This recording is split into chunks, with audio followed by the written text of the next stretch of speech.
Mandapeta municipal కార్యాలయం ఎదురుగా మూడవ రోజు అంగన్వాడీ కార్యకర్తలు హెల్పర్స్ నిరవధిక సమ్మె కొనసాగిస్తున్నారు. మండపేట ఐసిడిఎస్ ప్రాజెక్టు పరిధి అంగన్వాడీ వర్కర్స్ హెల్పర్స్ యూనియన్ అధ్యక్షులు మేడిశెట్టి బేబీ, కార్యదర్శి సిహెచ్ రాణిల ఆధ్వర్యంలో తమ న్యాయమైన డిమాండ్ల సాధన కొరకు నిరవధిక దీక్ష కొనసాగిస్తున్నారు. ఇక సచివాలయాల ఉద్యోగుల ద్వారా అంగన్వాడీ సెంటర్లు తెరిపిస్తామని ప్రభుత్వ నిర్ణయాన్ని యూనియన్ నాయకులు తీవ్రంగా వ్యతిరేకించారు. ఎట్టి పరిస్థితుల్లోనూ అంగన్వాడీ సెంటర్ల తాళాలు సచివాలయ ఉద్యోగులకు అప్పగించే ప్రసక్తి లేదని అధ్యక్ష కార్యదర్శులు ఎం బేబీ రాణిలు పేర్కొన్నారు.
ఈ సమ్మె నిరవధిక సమ్మె మొదలుపెట్టి మూడో రోజు కొనసాగుతూ ఉంది.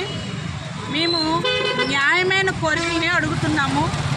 కనీస వేతనం 26,000 ఇమ్మని అడుగుతున్నాం. కానీ ప్రభుత్వం మాకు హామీ ఏమి ఇచ్చిందంటే తెలంగాణ కన్నా అదనంగా మేము జీతాలు ఇస్తామని ప్రభుత్వమే మాకు హామీ ఇచ్చింది. ఆ 26,000 కాదు, ప్రభుత్వం ఇచ్చిన హామీని కూడా అమలు చేయలేదు. అదేవిధంగా ఎవరైనా రిటైర్మెంట్ అయిపోతుంటే వాళ్ళకి పెన్షన్ కానీ గ్రాడ్యుయేషన్ కానీ బ్రతకడానికి ఎటువంటి ఆధారము ఉండట్లేదు. ఉదాహరణకి చెప్తున్నాను, అనంతపురం జిల్లాలో 1 లీటర్ వెళ్తూ ఉంటే ఒక ఆమె యాచన చేస్తుందట. యాచన చేస్తూ ఆ లీటర్ని అమ్మ మీరు బాగున్నారా అని అడిగిందట. అమ్మ ఎవరు నువ్వంటే నేను అంగన్వాడీ టీచర్ని అని చెప్పిందట. ఆ బ్రతుకు మాకు రాకూడదు అనే ఉద్దేశంతో ప్రభుత్వాన్ని మేము గ్రాడ్యుయేషన్ పెన్షన్ ఇమ్మని అడుగుతున్నాం. ఎవరైనా చనిపోతే కనీసం మట్టి ఖర్చులన్నీ ఇస్తున్నారా? అది లేదు. కూరగాయల బిల్లులు మేము పిల్లలను పాడు చేయకూడదన్న ఉద్దేశంతో వాళ్ళకి ఆహారానికి కూరగాయలు తీసుకొస్తున్నాం.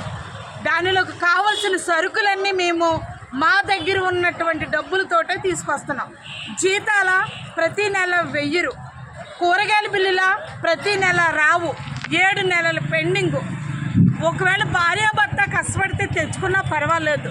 భార్యకు భర్త లేని పరిస్థితుల్లో ఉన్న వాళ్ళు కూడా డబ్బులు తీసుకొచ్చి, అప్పు చేసి డబ్బులు తీసుకొచ్చి సెంట్రల్కి అద్దెలు కట్టి అదేవిధంగా కూరగాయలతోటి భోజనాలు పిల్లలకి పెడుతున్నారు.